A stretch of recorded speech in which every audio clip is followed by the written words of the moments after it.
আয় হায় হায় হায় হায়, আয় হায় হায় হায় হায়, সর্বনাশ হয়ে গেছে।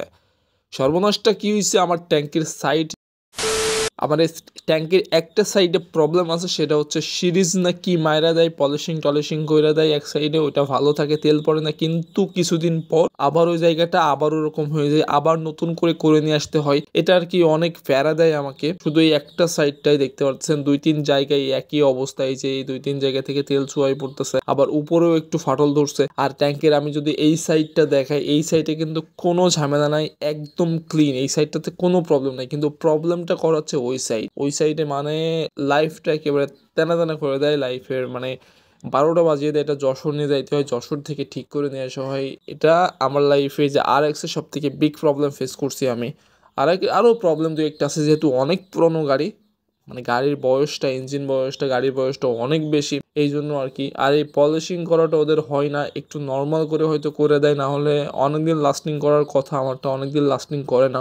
আমি আসলে জানি না প্রথম থেকে এই সমস্যা ছিল কিনা, নাকি আমাদের কাছে এসে এমন সমস্যা হয়েছে, এটা একটা বিগ প্রবলেম। কয়েকটা দিন গেলেই এমন সমস্যার সম্মুখীন হতে হয়, আর এই ট্যাঙ্কিটার সম্পূর্ণটা করতে হয়, এটা যশোর পাঠাইতে হয়। এখনো পরিমাণ ট্যাঙ্কিতে অনেক তেল রয়েছে, অনেক। তো সব পড়ে যাবে, তেল যদি আমি না ঢালি অবশ্যই সব পড়ে যাবে 100%।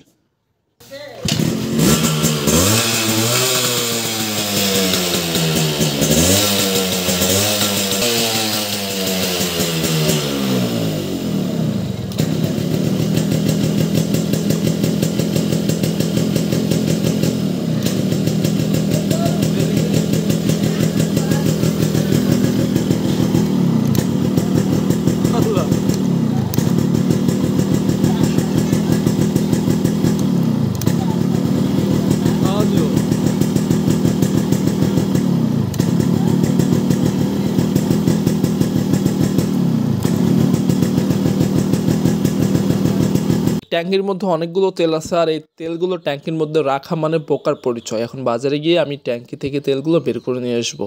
আমাদের বাজারে বাইকের মোটামুটি কাজ জানে একজনই আছে, সেটা হচ্ছে রহমত ভাই, আমি যার দোকানে আছি।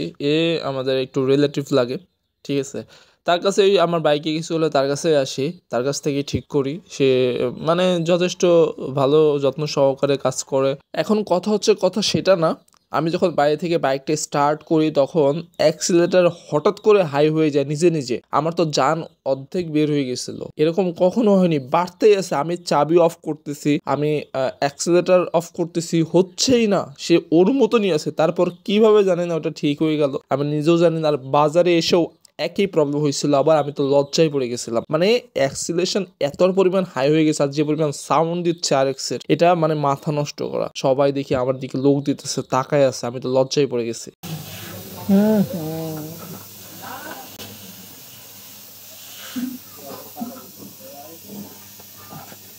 হাওয়া দিলি ফুটে যাবে ফকফকে সব।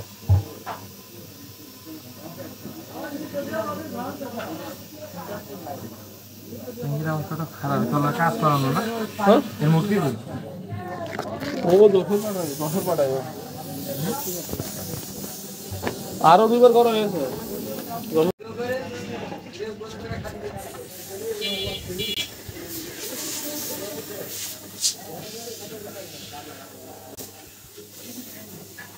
যখন নিয়ে যাবে এখন আব্বু আছে যাও।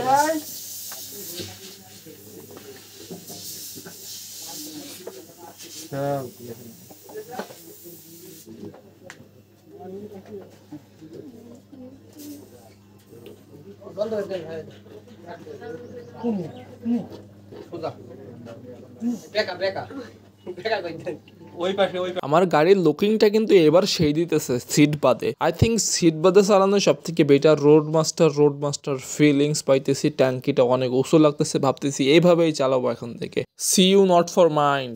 একটা রোগী অসুস্থ হলে যেমন তাকে অক্সিজেন দেওয়া হয় কৃত্রিমভাবে, তেমনই আমার গাড়িতে অক্সিজেন ব্যবহার করা হয়েছে, সেটা হচ্ছে পেট্রোলের অক্সিজেন। আমার গাড়ির অবস্থা এখন এরকম, দেখতে পারতেছে ট্যাঙ্কির নিচে কেমন হয়ে আছে, এটাই হচ্ছে এখানে মিলিয়ে দিবে ওরা, যশোর নিয়ে যাইতে হবে। সো এই পর্যন্ত যারা ভিডিও দেখছেন তাদেরকে অসংখ্য ধন্যবাদ। Thanks for watching, bye bye.